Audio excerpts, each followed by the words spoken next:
अस्सलामुअलैकुम नाज़रीन, आप देख रहे हैं लीडर है सियासत उर्दू न्यूज़ चैनल। मैं हूं सैयद खालिद असलम।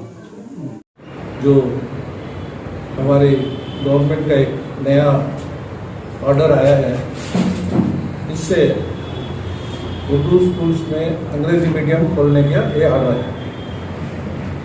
घर को आग लगी घर के चिराग से जो है, ऐसे हमारा minority director of minorities department है। यहाँ के ऑफिसर्स क्या गवर्नमेंट को रेकमेंड करना है, क्या नहीं करना है, समझते नहीं। एकदम हमारे minority and other linguistic languages जो एक कमिश्नर ऑफिस में डिपार्टमेंट है, वहाँ पर उर्दू, तेलुगु, तमिल, मराठी, ये 4 लैंग्वेजेस की वो एक ऑफिस है। वहाँ पर भी एक डायरेक्टर है।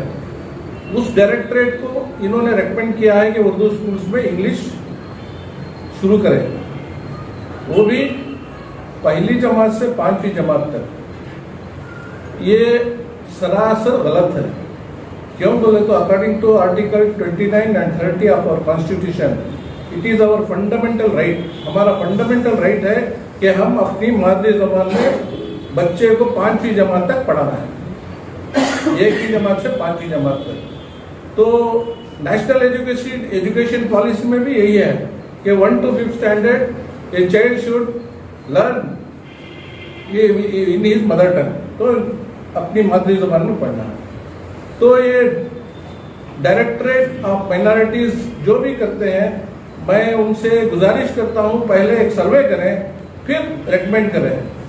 जहां पर बच्चे आबादी ज्यादा है जो स्कूलों में, वहां पर सैंक्शन कर दिए हैं। क्या ये खेल खेल रहे हैं क्या? ये 400 स्कूल्स, बेंगलुरु नॉर्थ में 15 स्कूल्स, बेंगलुरु साउथ में 15 स्कूल्स, बाकी के पूरे 370 स्कूल्स पूरी कर्नाटक, पूरी रियासत में इन्होंने करके हैं। इसमें जितने भी मेजॉरिटी स्कूल्स हैं वहां पर बच्चे ज्यादा हैं। जहां पर स्कूल बंद हो रहे थे, जहां पर बच्चे नहीं, वहां क्यों नहीं किए? कितने उर्दू स्कूल बंद हो गए, वहां पर ये स्टार्ट करना था इंग्लिश मीडियम, मगर इन्होंने वहां पर नहीं किया। खाली फंड फंड फंड बोलते हैं। फंड जब उर्दू स्कूल्स है यहाँ पर, इनका फंड वहां पर ही दो, फर्नीचर लाओ, फर्नीचर दो वहां पर। एक जैसा इन्होंने मौलाना आजाद स्कूल में फर्नीचर दिया है, ऐसे सारे स्कूल्स में फर्नीचर दो, तो अट्रैक्शन होएगा, एक बच्चे आएंगे स्कूल को, डेवलपमेंट होएगा। मगर ये नए नए स्कीम्स बना के फंड इन्होंने चालू करते हैं, इससे बहुत ही दुश्वारी हो रही है। ये जो कर रहे हैं, इसके कितने बच्चे जो टीसीएच करे हैं, टीसीएच करने के बाद उनको काम नहीं मिल रहा है। क्यों? 1 to 10th स्टैंडर्ड वो उर्दू मीडियम में पढ़े हैं। इसका जब विश्वनाथ एजुकेशन मिनिस्टर थे 2010 या 2008 में, तब जो बच्चे 10th स्टैंडर्ड में इंग्लिश मीडियम उर्दू मीडियम में करके पीयूसी और टीसीएच इंग्लिश मीडियम में किए, तो जब अप्लाई पीयूसी इंग्लिश मीडियम में करे तो उन्होंने टीसीएच को अप्लाई करा, उनके एप्लीकेशंस पूरे रिजेक्ट हुए। क्यों बोले तो according to rules, a student who learns in Urdu or other language, he should go to the same language में वो TCH कर। उसका आपको होना, तो मैं एक जवाब भी है, LH में एक क्वेश्चन डाला था मैं लेजिस्लेटिव असेंबली में, इसका जवाब भी आप में होना तो मेरे पास है, दे सकता हूँ।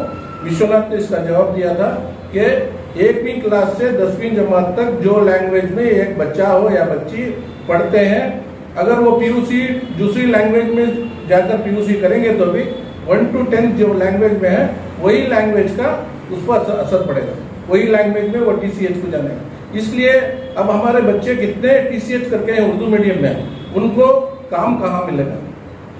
मैं बस कहता हूं कि इसका जो असर बिल्कुल हमारे एम्प्लॉयमेंट में पड़ेगा, हमारे जो रिक्रूटमेंट है, हमारी होम का रिक्रूटमेंट है, इस पे पड़ेगा। जब 1 to 5th जो अपॉइंटमेंट्स होंगे पूरा उल्टा हो जाएगा। 1 to 5th में स्कूल में ये कन्नड़ा टीचर रहेंगे, बाकी के उर्दू टीचर है अभी प्रेजेंट, इसका पूरा उल्टा एकदम अपोजिट हो जाएगा। एक उर्दू टीचर रहेंगे, बाकी के पूरे दूसरे टीचर्स रहेंगे जो दूसरी लैंग्वेज में बोलते हैं, मदर टंग में नहीं रहते, उर्दू मदर टंग में नहीं, पूरा उल्टा।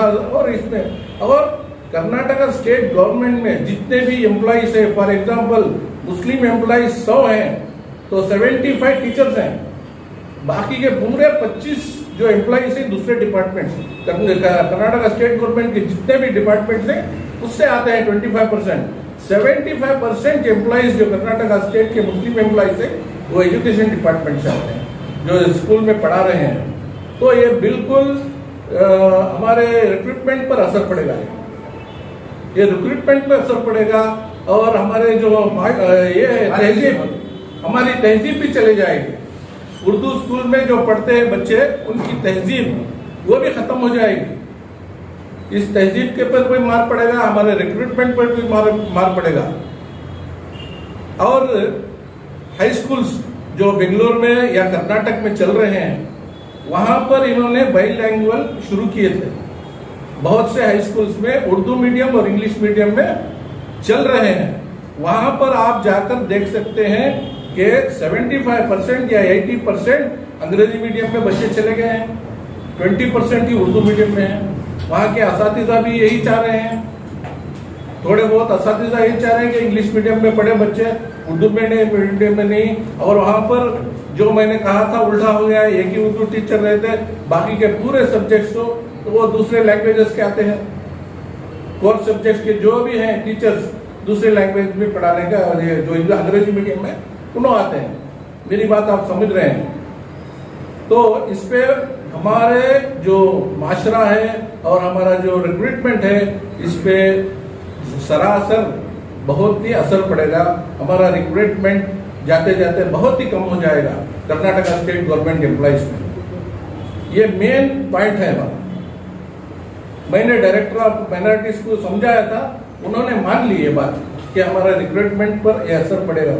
फिर भी वो चाह रहे हैं कि वहां पर अभी मेरे वहां डायरेक्टर ऑफ माइनॉरिटीज से एक अफसर ने मुझे फोन किया था कि आप पूरे इससे बंद मत करो, इससे पूरा खिलाफ मत करो, एक ऐसा सजेशन जो कि जहां पर बंद हो रहे हैं स्कूल, जहां पर 25-30 बच्चे हैं, वहां पर खोलने का एक सजेशन दो बोलिए।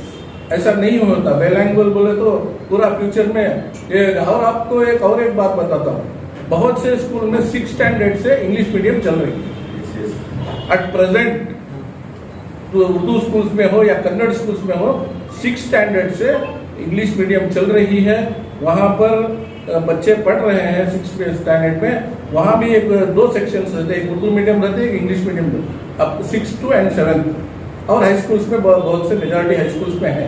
तो हमारी ये क्या है डिमांड, 1 to 5 आप कुछ भी नहीं करना है। जो उर्दू मीडियम में चल रही है उर्दू मीडियम में ही चलने दो। 6th और 7th आप चाहे तो बाइलैंग्वेज खोल सकते हैं, वहां पर इंग्लिश मीडियम आप चला सकते हैं 6 स्टैंडर्ड से। 1 to 5 आप किसी हालत से हमारा फंडामेंटल राइट है और नेशनल एजुकेशन पॉलिसी के तहत हमारा राइट है वो। तो 1 to 5 आप चाहे उर्दू मीडियम हो या चाहे कन्नड़ा मीडियम हो, उनको डिस्टर्ब ना करें। मैं बस यही चाहता हूँ। ये हम उकला की तरफ से 20 को 4 घंटे जो है आपके लिए हाजिर हैं। सबसे पहले जो है इसे हम पब्लिक इंटरेस्ट लिटिगेशन के अतबार से एक हाई कोर्ट में फाइल करना पड़ेगा, जिसके मातहत बेंगलुरु शहर में नहीं, सूबे कर्नाटक के अंदर जो है ना, ये जो आर्डर जो पास हो है इसे पहले स्टे कराना पड़ेगा। स्टे कराने के बाद जो है फर्दर प्रोसीडिंग जो भी है लीगल प्रोसीडिंग, उसी बेसिस पर जो है जो भी हम हिंदुस्तान के कानून के तहत जब कोर्ट जाएंगे ना, उसी एक्ट के तहत जाएंगे हम। उसी के अंदर जो है हम जो रिलीफ हमें जो चाहिए उसी के तहत हम लेंगे।